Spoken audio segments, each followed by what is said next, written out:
Hello dear students, जैसे कि आप सभी लोगों के पास ये इन्फॉर्मेशन आई चुकी थी कि एएलपी का नोटिफिकेशन आने वाला है, जिसमें कि आप लोगों को वीडियो भी आपको नजर आ चुकी थी। बट काफी स्टूडेंट डाउट में थे कि ये नोटिफिकेशन आएगा या नहीं। बट अब आप लोगों के सामने ऑफिशियली ये नोटिफिकेशन आ चुका है। तो हम इस वीडियो में यही डिस्कस करेंगे कि किस तरीके से इसमें एजुकेशन क्वालिफिकेशन क्या है, कौन कौन स्टूडेंट्स इसको अप्लाई कर सकते हैं, किस तरीके की ये जॉब प्रोफाइल है, इन सबको हम लोग करेंगे। ठीक है, तो आप पूरी वीडियो को जरूर देखें जिससे कि कोई भी कंफ्यूजन आप लोगों को बाद में ना रहे। ठीक है, तो देखो इसमें अगर हम बात करते हैं तो जैसे कि आप सभी लोगों को पता है कि रेलवे रिक्रूटमेंट की बोर्ड की ये आपकी बेसिकली वैकेंसी है। ठीक है, एएलपी की, जिसमें आपको ये बात भी पता होनी चाहिए कि डिफरेंट जोन्स के हिसाब से आप इसमें फॉर्म फिल करते हैं। उसको हम आगे भी अच्छे से डिस्कस करेंगे, राइट। जिस जोन में के हिसाब से आप बेसिकली फॉर्म को फिल करोगे, फिर उसी जोन में आपको ज्वाइनिंग मिलती है। तो इसीलिए इन बातों का ध्यान आपने पहले ही रखना है कि कौन से जोन से आपको अप्लाई करना है और कहां पर आप बेसिकली चाहते हो अपनी जॉब की प्रेफरेंस, अगर हम कहें कि कौन सी लोकेशन में चाहते हो। ठीक है, तो इसी को हम लोग देखेंगे कि किस तरीके से बेसिकली है। देखो सबसे पहली बात कि आपको पता है कि एएलपी की है असिस्टेंट लोको पायलट की ये वैकेंसी है। ठीक है, तो आप सभी लोगों को पता है असिस्टेंट लोको पायलट की वैकेंसी है, जो कि अब ऑफिशियली नोटिफिकेशन आपके पास आ चुका है कहीं ना कहीं। जिसमें देखो ओपनिंग डेट ऑफ एप्लीकेशन की जो ओपनिंग डेट आप लोगों के पास आने वाली है वो आपकी 20 जनवरी को आ जाएगी। ठीक है, क्लोजिंग डेट जो हमें एप्लीकेशन को सबमिट करने का जो हमारा क्लोजिंग डेट है वो आपकी 19 फरवरी रहेगी। आराम से टाइम है, लेकिन प्रॉपर ढंग से पहले नोटिफिकेशन को अच्छे से सुन लो आप लोग, फिर उसके बाद फॉर्म फिल करना है। ठीक है, देखो बाद में मॉडिफिकेशन की विंडो करेक्शन के लिए आपकी खुलती है, जो कि 20 फरवरी से 29 फरवरी तक रहती है। बेसिकली करेक्शन जो होता है वो क्या होता है, जो आपने सपोज क्या हुआ, जब आपने फॉर्म फिल कर लिया, 19 फरवरी तक लास्ट डेट है, आपने फॉर्म फिल कर लिया, हो सकता है कि अब आप क्या चाहते हो कि आपने कुछ फॉर्म में गलती फिल कर दी हो, एजुकेशनल क्वालिफिकेशन में कुछ गलत फिल कर दिया हो, या कुछ भी आपने डिटेल अपनी गलत फिल कर दी हो, तो आप क्या कर सकते हो, मॉडिफाई कर सकते हो। मॉडिफाई के लिए 20 फरवरी से 29 फरवरी तक ओपन रहेगी विंडो। ठीक है, आप आराम से करेक्शन कर सकते हो, बट कोशिश करो कि पहले ही सही फॉर्म फिल कर लो। ठीक है, तो करेक्शन की हमें नीड ही ना रहे। ठीक है, अब देखो इसमें अगर हम बात करते हैं, अगर हम इसमें कहें कि किस तरीके की आपकी हमें ये पोस्ट नजर आ रही है, तो आपको पता है पे लेवल 2 है, इनिशियल पे आपको दिया है। मेडिकल स्टैंडर्ड देखो इसमें ध्यान रखने आप लोगों को, मैं आपको बताऊंगी आगे भी किस तरीके से इसमें मेडिकल स्टैंडर्ड को फॉलो किया जाता है। तो देखो मेडिकल स्टैंडर्ड A1 रहता है। A1 के अंदर हम जानेंगे कि एक्चुअल में क्या मेडिकल स्टैंडर्ड है या क्या मेडिकल का आपका बेसिकली क्राइटेरिया रहता है।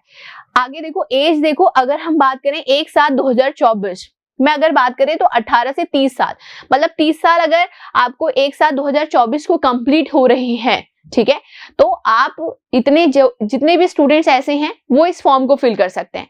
बट इससे अगर आप 31 साल के पूरे हो रहे हो या आप 30 से ज्यादा हो चुके हो तो आप फॉर्म फिल नहीं कर पाओगे। ठीक है, ये बात आपने ध्यान रखनी है। टोटल वैकेंसी आप देख ही रहे हो, 5696 आपको टोटल वैकेंसी देखने को मिल रही है। अच्छी वैकेंसी है देखो। ठीक है, और आप ये देखोगे कि जल्दी भी इसमें आपको प्रोसेस होती हुई नजर आएगी, ये बात है। अब देखो, अब हम लोग जानेंगे आगे कि जो इंपॉर्टेंट है वही चीज मैं आपको बता रही हूँ। ठीक है, तो आपको पता लग गया देखो कि ऑनलाइन एप्लीकेशन फॉर्म आप लोग सबमिट करोगे, क्या डेट है, ठीक है, लास्ट डेट क्या है और मॉडिफिकेशन की क्या डेट है। बट मॉडिफाई करने से बचना है, क्यों हम करें जब हमें पता है कि हम सही डिटेल फिल कर रहे हैं, तो वापस से क्यों करनी है। ठीक है, अब देखो इसके बाद अगर हम बात करते हैं तो इसमें हमें बेसिकली क्या देखने को मिलता है। देखो इंपॉर्टेंट चीज को पढ़ेंगे हम लोग, जो कि इंपॉर्टेंट है काफी। देखो भाई, मेडिकल स्टैंडर्ड की बात करते हैं। इसमें देखो रेलवे जो डिपार्टमेंट है बेसिकली मेडिकल स्टैंडर्ड लेता है, चाहे वो जेई का एग्जाम करा रहा हो, चाहे असिस्टेंट लोको पायलट का एग्जाम करा रहा हो, दोनों में मेडिकल स्टैंडर्ड रहते हैं आपके। ऐसे अगर एसएससी जेई के थ्रू आप देखोगे तो बीआरओ डिपार्टमेंट में मेडिकल स्टैंडर्ड्स रहते हैं। और बाकी जगह तो कलर ब्लाइंडनेस भी बेसिकली, आप कलर ब्लाइंडनेस अगर है भी तो भी आप एलिजिबल रहते हो, बट बीआरओ में नहीं रहते हो। सेम ऐसी रेलवे में अगर देखोगे तो रेलवे में थोड़ा सा मेडिकल का रहता है, जो कि वहां पे लिखा था A1। उसका मतलब क्या है, देखो A1 मेडिकल स्टैंडर्ड का मतलब क्या है आपका, कि जो आपका विजन रहना चाहिए वो आपका देखो +2 डायप्टर से ज्यादा नहीं होना चाहिए। ठीक है, अगर आप चश्मा पहनते भी हो तो 2 डायप्टर से ज्यादा नहीं होना चाहिए, इस बात का आपने ध्यान रखना है।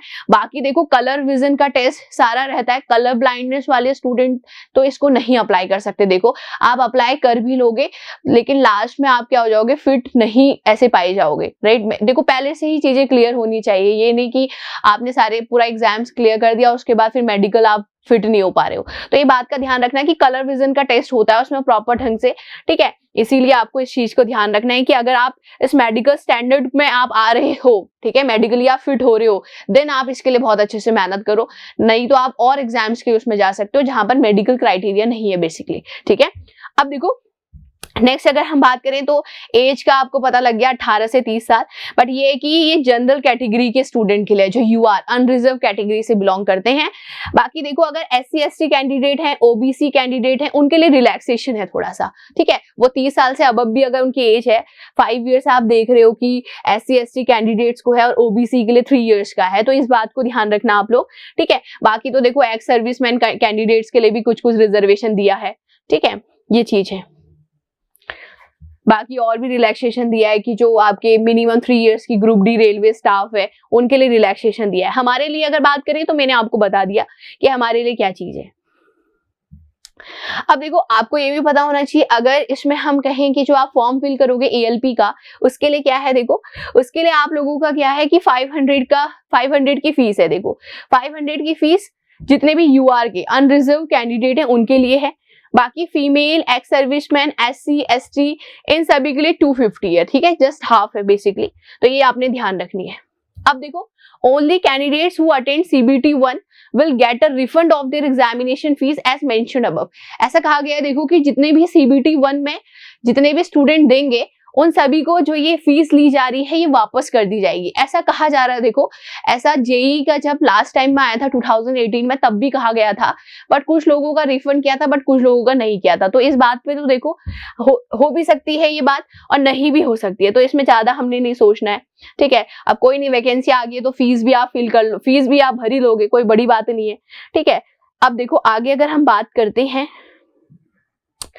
तो देखो सबसे पहली बात ध्यान रखना, ये बहुत ज्यादा गलती रहती है, SC ST कैंडिडेट हो चाहे EWS, ठीक है, सभी लोग अपने सर्टिफिकेट को प्रॉपर ढंग से बना लें। जो इसकी लास्ट डेट है, जो इस फॉर्म की लास्ट डेट है, ठीक है, उससे पहले आपका सर्टिफिकेट बन जाना चाहिए। अदरवाइज देखो सारा एग्जाम क्रैक कर लोगे बट DV डॉक्यूमेंट वेरिफिकेशन में आपको बाहर कर देंगे, बट ऐसी गलती नहीं करनी है। इसीलिए ये वीडियो में आपको मैं सब कुछ बता रही हूँ जिससे कि आप कुछ गलती ना करो, ठीक है। तो ध्यान रखें भाई, SC ST candidate, EWS candidate भी भाई अपना पूरा सर्टिफिकेट तैयार रखो, मजाक में नहीं लेनी है चीजें बिल्कुल भी, क्योंकि गवर्नमेंट की कोई भी चीज आपको जब DV में आप पहुंचोगे तो उन्हें मतलब नहीं है कि आप रिटर्न में कितना स्कोर करके बैठे हो, वो आपको सीधा बाहर कर देंगे। तो अपने डॉक्यूमेंट्स पूरे कंप्लीट रखो, जब तक इसकी लास्ट डेट है उससे पहले चाहे 10 चक्कर आपको मारने पड़े बट मारो, ठीक है, चाहे तहसील में मारने पड़े चाहे कहीं भी मारने पड़े, बट सर्टिफिकेट होना चाहिए आपके पास, ठीक है। तो देखो आपको पता है EWS का क्या क्राइटेरिया है, ठीक है, 8 लाख से आपकी जो इनकम है वो कम होनी चाहिए, फैमिली इनकम, और भी बहुत सारे क्राइटेरिया रहते हैं, वो तो आपको पता ही है।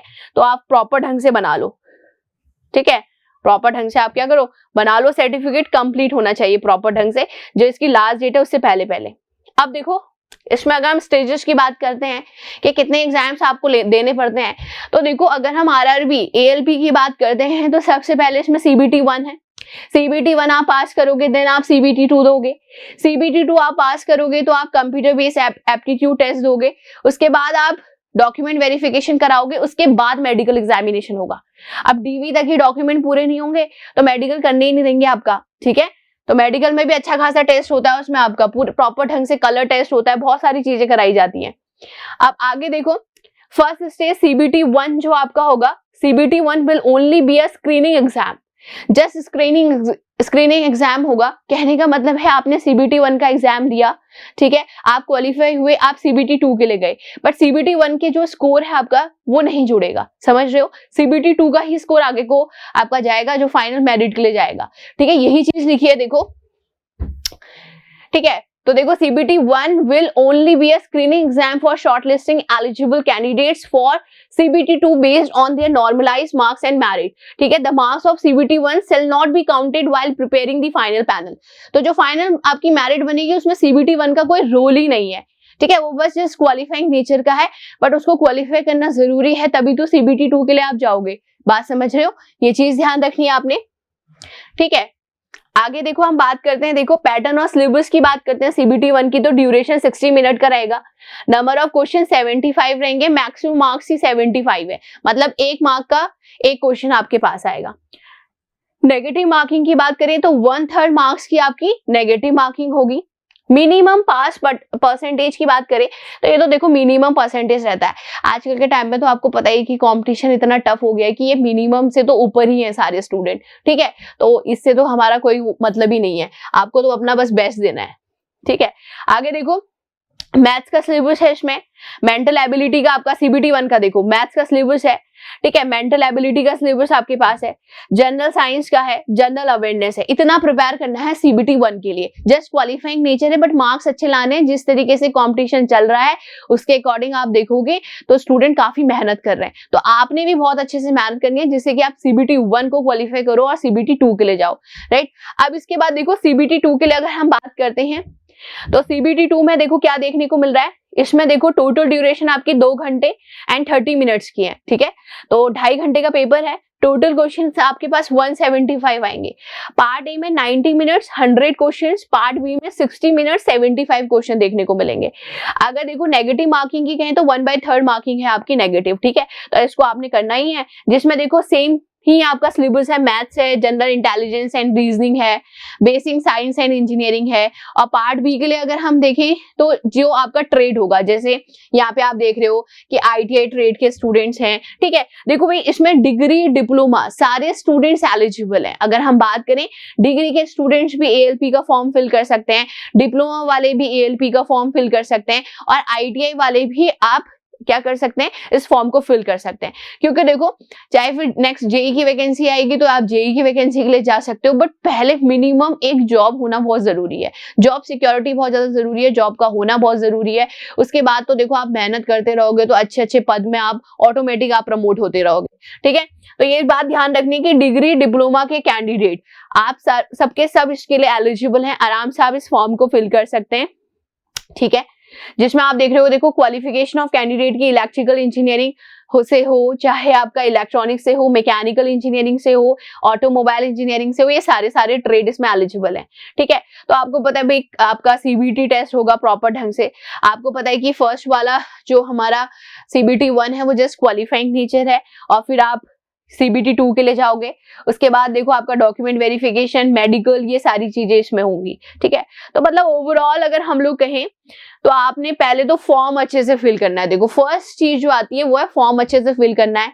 आप जिस कैटेगरी से बिलोंग करते हो ये तो है ही, लेकिन उसका सर्टिफिकेट भी आपके पास होना चाहिए, तभी उस कैटेगरी को डालना, ठीक है। स्टूडेंट क्या करते हैं जनरली EWS से भर देते हैं, अब EWS सर्टिफिकेट है नहीं, EWS डाल दिया, अब डॉक्यूमेंट वेरिफिकेशन में आप जाओगे तो वो आपको UR में भी काउंट नहीं करेंगे। वो कहेंगे जब आप EWS कैंडिडेट हो और EWS का आप यहाँ पे दावा कर रहे हो अपने एप्लीकेशन फॉर्म में, तो कहाँ है सर्टिफिकेट लाओ, ठीक है। तो वही चीज फिल करना इसमें, वो एप्लीकेशन फॉर्म में वही चीज मार्क करना जो सर्टिफिकेट आपके पास हो, चाहे आप उससे हो या नहीं हो। अगर नहीं है सर्टिफिकेट तो सीधा UR से भरो, नहीं मांगेंगे आपसे, वो थोड़ी ना पूछेंगे कि आप कौन सी कैटेगरी से बिलोंग करते हो, जो आपने भर दिया आप उसी से ही बिलोंग करते हो, मतलब ये है, ठीक है। तो ध्यान रखना है इस चीज का।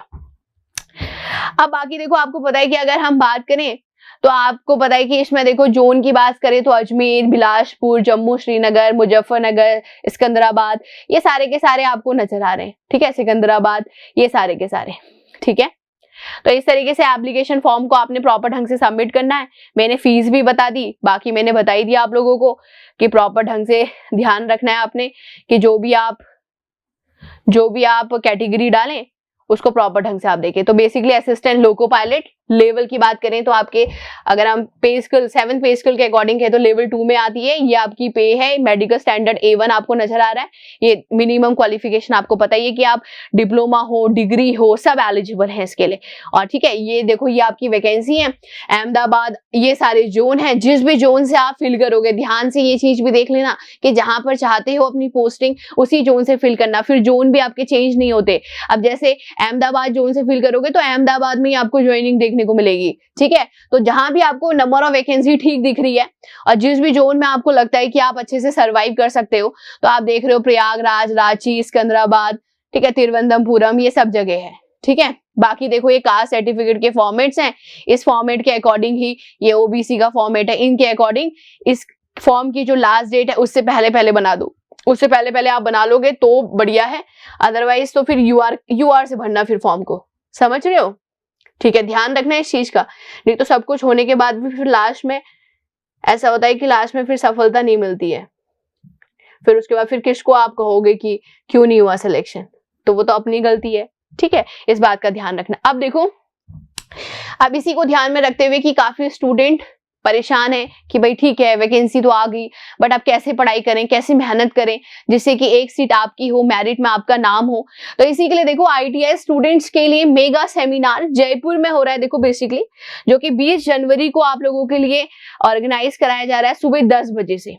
तो जरूर आओ, कहीं ना कहीं गाइडेंस आपको देखने को मिलेगी। आप कितने भी मेहनत कर लो, लेकिन अगर एक प्रॉपर सही गाइडेंस आपको नहीं मिलती है तो आप कहीं ना कहीं उस चीज को आप नहीं पा पाते हो, ठीक है। तो एक बहुत जरूरी होता है, देखो टीचर की हमारी लाइफ में बहुत ज्यादा इंपॉर्टेंस होती है। टीचर ही हमें सजेस्ट करते हैं कि ये रास्ता ऐसा है और इस रास्ते में आपको इस तरीके से जाना है। अगर मैं कहूँ डायरेक्शन प्रॉपर ढंग से देते हैं, फिर मेहनत तो देखो आपको खुद को करनी है, बट डायरेक्शन भी तो मिलनी चाहिए ना। आप किसी और डायरेक्शन में मेहनत कर रहे हो, ठीक है, तो कैसे सिलेक्शन मिलेगा, ठीक है। तो इसीलिए देखो इसी चीज के लिए 20 जनवरी को सुबह 10 बजे इंजीनियर्स एकेडमी सांगी कैंपस जो कि गोपालपुरा में है, ठीक है, यहाँ पर आप लोगों के लिए क्या किया जा रहा है, सेमिनार ऑर्गेनाइज कराया जा रहा है। आप आराम से सेमिनार को अटेंड कर सकते हो, आराम से देखो चीजों को किस तरीके से, इस पेपर को बेसिकली स्ट्रैटेजी क्या होनी चाहिए कि कैसे क्रैक करें। और साथ ही आपके लिए मैं ये भी कहना चाहूंगी कि 20 को ये सेमिनार हो रहा है और साथ ही साथ 22 से आपके लिए नए बैचेस स्टार्ट हो रहे हैं। तो अगर आप इंटरेस्टेड हो, आप चाहते हो कि ALP की जॉब अच्छे से लग जाए प्रॉपर ढंग से, ठीक है, एक स्टेबिलिटी आपको मिल जाए, एंड देन उसके बाद लाइफ में आप आगे भी और भी बहुत अच्छे फॉर्म आप लोग क्रैक कर सकते हो। तो इसके लिए देखो 20 तारीख को आपको सेमिनार को ज्वाइन करना है और 22 तारीख से आप लोगों के लिए नए बैचेस स्टार्ट हो रहे हैं, ठीक है। तो मुझे उम्मीद है कि आपको बात समझ में आ गई होगी कि किस तरीके से फॉर्म फिल करना है, क्या आने वाला है एग्जाम में, क्या कौन कौन से स्टूडेंट इसके लिए एलिजिबल हैं। सारे एलिजिबल हैं, चाहे डिग्री हो चाहे डिप्लोमा हो, ठीक है। क्या सिलेबस है, कैसे पढ़ाई करनी है, कैसे CBT 1 CBT 2 क्रैक करना है, ये सब आपको पता लग चुका होगा। और डिटेल के लिए आपको सेमिनार को ज्वाइन करना है, ठीक है। चलिए, तो thank you so much and all the very best. Thank you. If you really like the video, please hit the like button, share the video, subscribe to our YouTube channel and press the bell icon for the latest updates. Thank you.